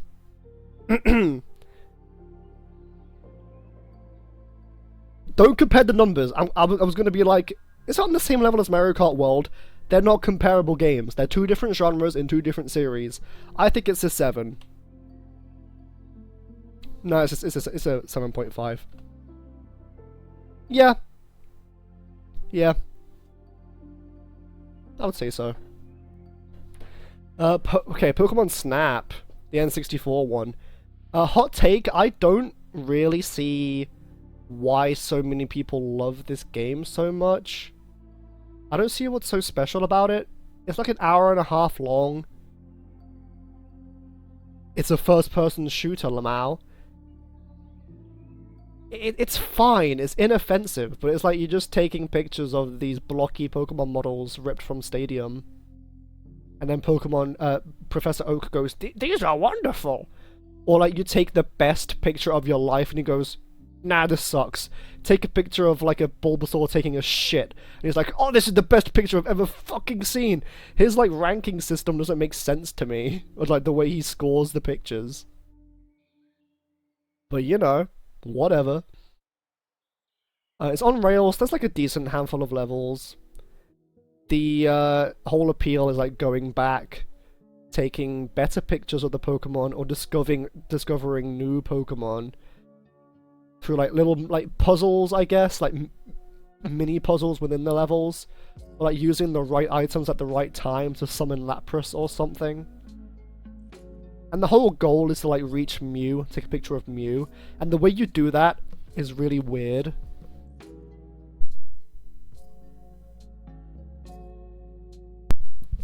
There's like these very obscure pictures you have to take.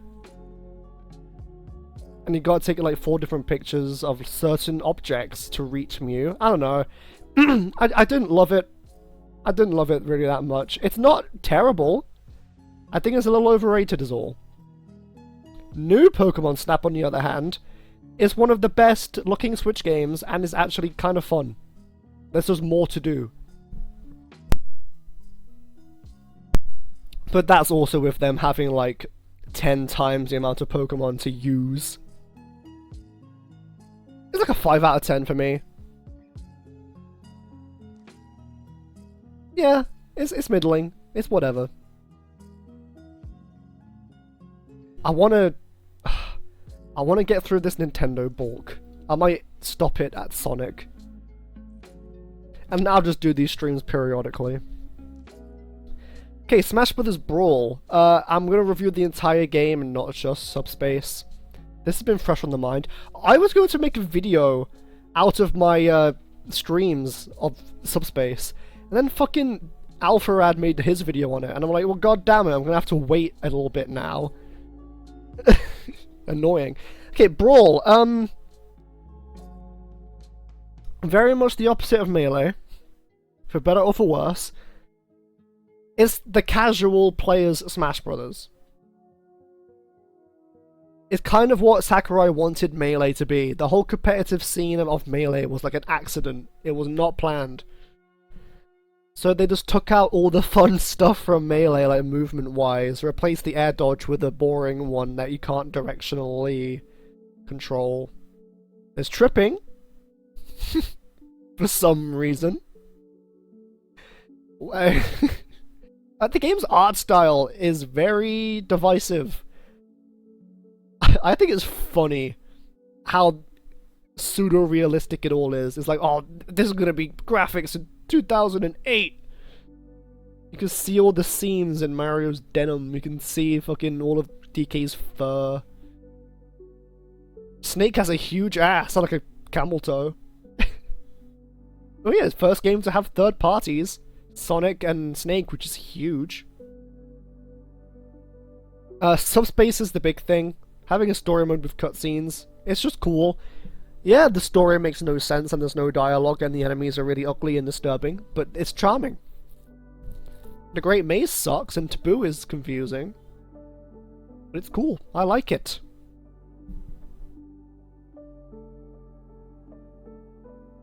The event mode is underrated too. Game has a lot of trophies, stickers as well, I guess. Kind of like the prototype for Spirits. The character roster for the time was pretty good. Only 2 Fire Emblem characters. How about that? There's obviously like the big thing with Meta Knight being broken. The competitive scene was, if you don't play Meta Knight or Ice Climbers, maybe Olimar or Diddy, you're going to not get very far. There's 3 good characters, then there's Meta Knight who's on a whole different level. Though the competitiveness of the game, it's not really gonna affect the score. Brawl is like a... I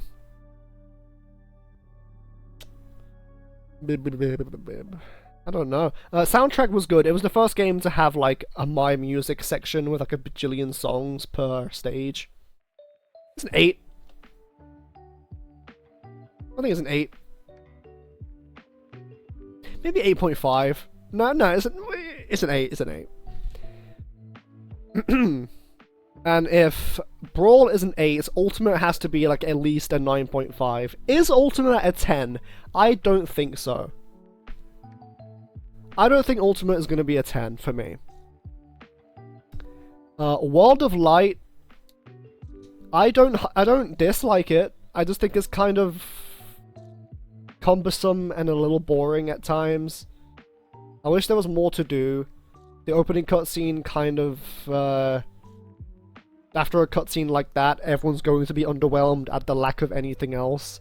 A lot of the sub-areas are cool references, but the actual, like, open world, well, quote-unquote open world, but like the main board of World of Light, there's like nothing going on. There's like split paths, I guess.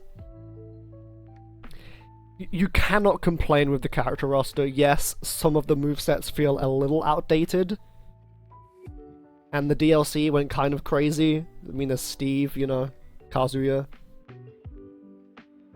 And, you know, I can moan about, oh, I didn't want Min Min, I didn't want Sora, I don't care. Going into Ultimate, my most wanted characters were like Ridley, Banjo, and K. Rool. I got them all. I'm happy. Ultimate, if you include only the other impacts like the internet culture and introducing the other series, is a 10. Game alone, I think it's a 9.5. As a game. You know? What else is there? The classic mode is the best it's ever been. There are some, like, modes that could have been fleshed out a little more. There isn't a break the targets, if I remember correctly. Or if there is, it's, like, neutered. Spirits, I understand why they did Spirits. Trophies are cooler. If Spirits had descriptions, like trophies did, it wouldn't be as bad. Yeah, better online, improved World of Light. Oh yeah, that's another thing with Brawl. The online sucked ass. Famously. Yeah, but the online mode isn't great. Yeah, in a gameplay sense, they're cool, and they work for World of Light. And if you just want to like fuck around with them, make an OP character, yeah, sure, go ahead. Is there an event mode? Does Ultimate have an event mode? I don't think so. That's another mode that's missing. If it had Smash Run, I would have loved it. I don't know. I think I don't. I don't think it's a 10, personally. Now, if we get like a Smash Ultimate Switch 2 edition with more characters and fixes some things, go, yeah, great. Please. Mike Tyson's Punch-Out! I would argue the best NES game, maybe. It's up there. No, it's like top 5 NES games. 900 hours in Ultimate before touching the online, aside from playing with before touching the online? Wow. That's a lot. Yeah, I kind of like avoided online for the most part.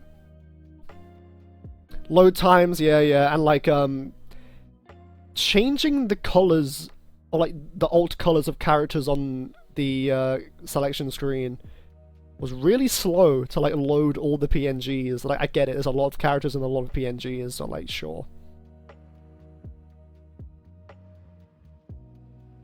What else? Before I move on, is there anything else I'm thinking? The like, what's it called? Build a stage, what's it called? The stage builder. The best it's ever been. I love the stage builder and the way you can share them online. Visually, the game's gorgeous. I wish it looked more like Smash 4, in the sense I like how saturated everything was in Smash 4. I like how bright and bold the colours are in Smash 4. Ultimate feels less saturated, and I don't really like that. But that's like a very minor thing. The game still overall looks better than Smash 4, I just wish the colours were more poppy, you know? Like, Pac-Man and Pikachu were like, bang, yellow in your face in Smash 4. Now they're kind of like, washed out. That's just me, though. That's literally just me. I've done every single classic mode, I've trained like 25 amiibo, I have almost every spirit, I got a good home run score with every character, I've done like 90% of the challenges, I've done all of World of Light twice. I've been considering streaming a World of Light Nuzlocke. That sounds like fun. Oh yeah, Ultimate, it is the Ultimate Smash Brothers. People that say Melee is better are fucking coping. It's not. It's not. Even the small things, like, Palutena's guidance. Unfortunately, they couldn't do it with Snake, but they did it with Palutena until the DLC. And, you know, I can't complain about the roster for the life of me. I can't. It's everything I could have wanted. Like, sure, do I want Crash Bandicoot? Yes, but I'm not going to complain that he's not in the game. It's Smash Ultimate. Where could they possibly go from here? Smash Ultimate more. Yeah. Mike Tyson's Punch-Out! I played this for like half an hour as like an end of stream thing. One of the best NES games. It's kind of where my love for like boss rush games came from. Just fighting bosses, that's all the game is. I think Ultimate has a case for my favourite game, and I think about it and I realise half of it is that I like the community around it as much as the game itself, and introduced me to other things that I love now. Yeah. Oh yeah, I owe a lot to Smash about like my gaming tastes. No, like, what was I saying? Yeah, boss rush games like Cuphead. Mike Tyson's Punch-Out is kind of like the progenitor of that. It's just learn the patterns, dodge the attacks, and punch at the right time.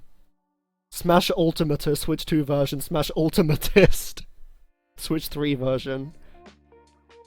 Featuring the protagonist from Fire Emblem Engage. With that being said, though, it is still an NES game. But it's that dang fun one. All the characters are full of personality. From Glass Joe to Bol Bol. Mike Tyson fucking crushes. It's cock-crushingly hard. I don't know, I'm saying that a lot today. But that's the fun part. It's like the ultimate challenge you have to overcome. Yeah, I might go back and like fully stream the game. I play it all the time. It's like an old time waster. And the guy from Fortnite and Master Chief and Among Us Bean because fuck it. Ugh. It's not unlikely. That's the thing. Well, maybe the Among Us bean, but you know. The guy from Fortnite, that's his name on the character selection screen. The guy from Fortnite! What the fuck is his name? Jonesy? The guy from Fortnite is in the game. Mike Tyson's Punch-Out! What did I give the other NES games? Like, what's the best NES game on here? Like a 3? A 4? A 5, actually. Yeah, so it's like a 7. Okay, Punch-Out Wii. This is Wii Punch-Out. This is my next 10 out of 10 game. One of my favorite games of all time. I have no complaints, except I wish there was more of it. That's literally my only complaint. I wish there was more of it. Punch-Out Wii is perfect, in my opinion. They took the NES game and perfected it. Every character is full of personality. They have different opportunities for, like, one-hit KOs. Speedrunning the game is amazing. And then you're like, oh, you beat Sandman, you beat the game. Nope, do everyone again. And now they are all CBT hard. Well, not CBT hard. They're all harder, and they all have different gimmicks. They just, like, doubled the gameplay. Yeah, the game is short, but it's, like, infinitely replayable. You can perfect your runs, learn all the little ins and outs of the game. Every character is amazing. Every single one. Even the ones that are hateable, like, Macho Man. My favorite guy is Aaron Ryan, because he's fucking crazy and he cheats, and I love him for that. You can fight Donkey Kong in this game. Doc Lewis is funny. He's funny, and you can heal, and he eats a chocolate bar, and you heal. Little Mac is fun. I don't know. It's Punch-Out. Play it if you haven't.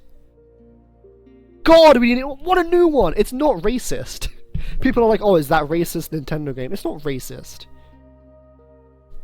It's fun little caricatures of all these different countries and the people from said country. It's cartoony. But we're never gonna get a new one, and I hate it. It sold well. Nintendo, give us another Punch-Out game. I'd buy it in a heartbeat. Next Level Games cook with almost every game that they make. Luigi's Mansion, they cooked. This game, they cooked. Mario Strikers Charged, they cooked. I think that was them. Yeah, it was. Mario Strikers Battle League. Rare, Next Level Games, L. But still, and like the animation work is superb. Every character speaks their own language. Oh god, it's so fucking good. I just want to play it again. Well, I mean, technically they did make more for this game. They made Doc Lewis's Punch-Out, which was only available to Club Nintendo members. And it's like one fight and one hard mode version of the fight against Doc Lewis. How do I rate this? It's a single fight.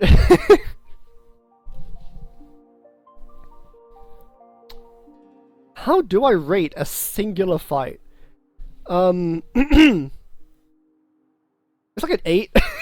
I don't know. You fight Doc Lewis. That's just fun. It's like a prequel to the game. And like, if you beat him on the hard mode, he gets like a second form. He goes sicko mode and he like beats your ass. There's fun banter. And it's just like an extra little bow on top of this already brilliant package. A cherry on top of this chocolate bar. I don't know. Punch-Out. I need to cough. I think I'm coming down with something. It is around that time. Okay, that gushing about Punch-Out over.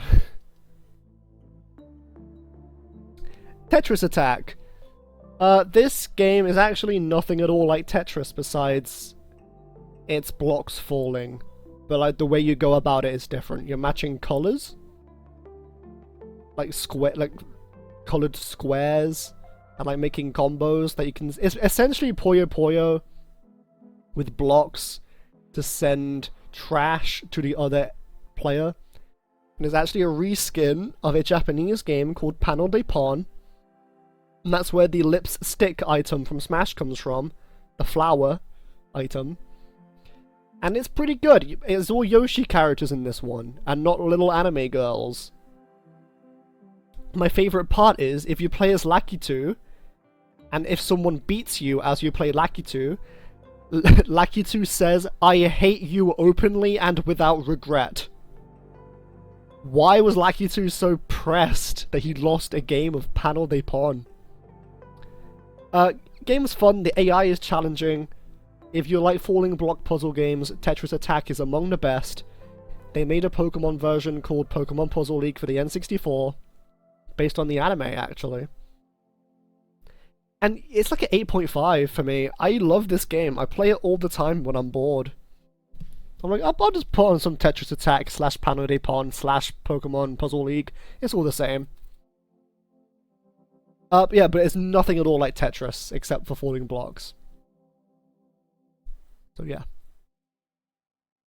Decent music too. There's nothing to write home about. Alright, now we have a little interlude of NES slop, then I'll call it a day there. Ice Climber. This game is ass! It sucks!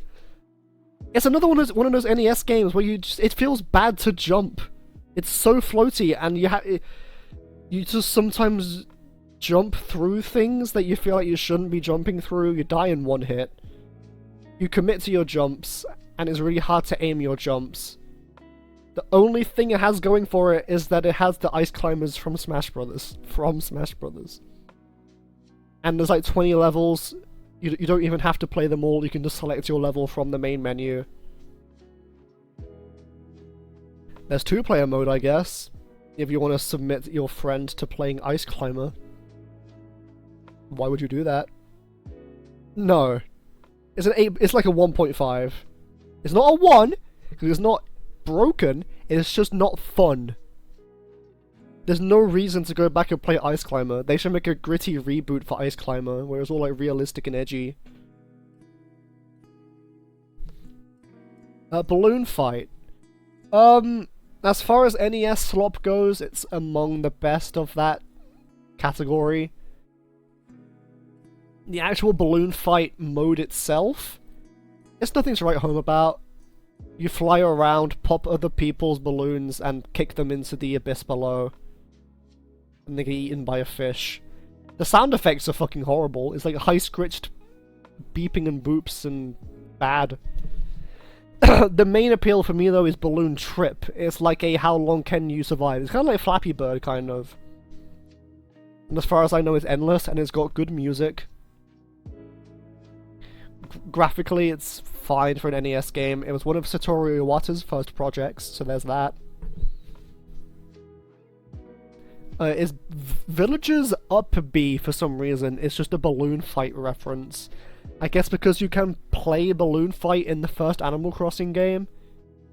But you can also play, like, the Legend of Zelda in the first Animal Crossing game, and you don't see Villager with the Master Sword, so I don't know. It's like a 3. Balloon Trip is all you really need. They played Balloon Trip at, like, the Nintendo World Championships in 2013 or whatever. For some reason. Of all games. Yes, prove your skill at Balloon Fight. No thanks.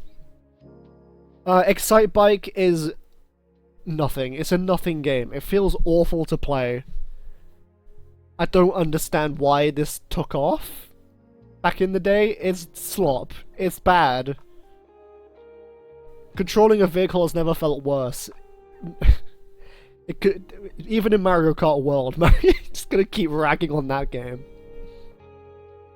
The best thing to come from Excite Bike is the track in Mario Kart 8, which is like still one of the worst tracks in that game, but it's still good.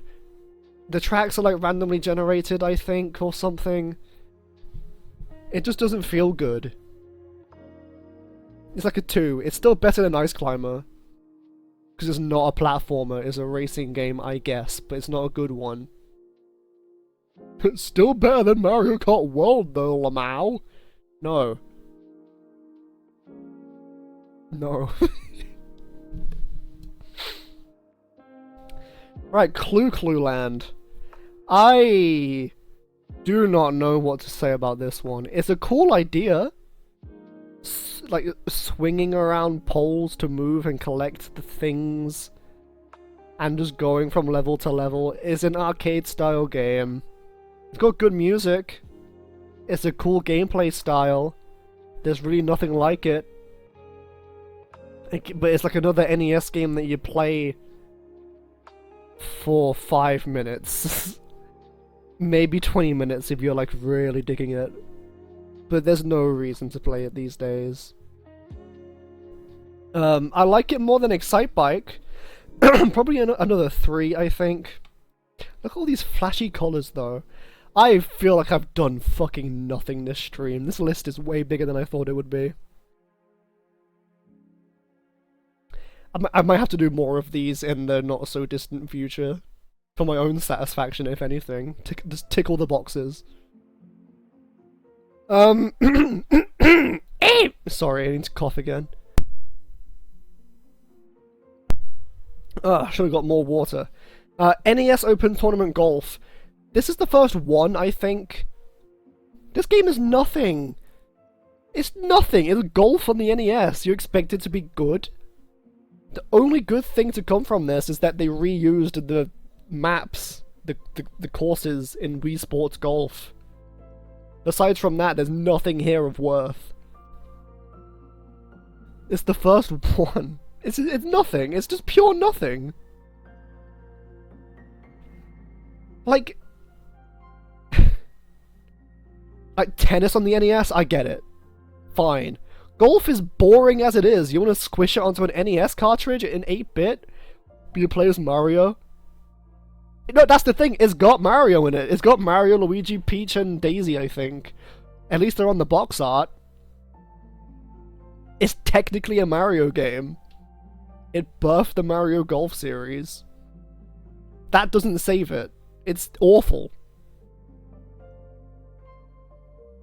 But that's the only thing. You play as Mario, technically. I don't think you even really see him. Oh, what time is it? Because it sounds shit. Yeah, okay. Do I keep going? Do I get through the Sonic games? No, I'll save that for next time. My voice hurts. I've been talking a lot. This is a cool idea for a stream, though. I'm enjoying this. Next time, I'll bring more water. How many games have I talked about? 1, 2, 3, 4, 5, 6, 7, 8, 9, 10, 11, 12. Actually, I can just do this. 34. About 32 games then I've talked about. A lot of Mario Kart World discussion. Okay. I'm happy with this. This wasn't as boring as I thought it would be. I've enjoyed this, but I am done for today now. So yes, thanks for stopping by and listening to me ramble. We've had a good discussion about video games. And yeah, I'll probably do this again like next week. Maybe two or more streams of this to get through it. So yeah, thank you very much. Have a good one, and I'll see you next time. Bye-bye.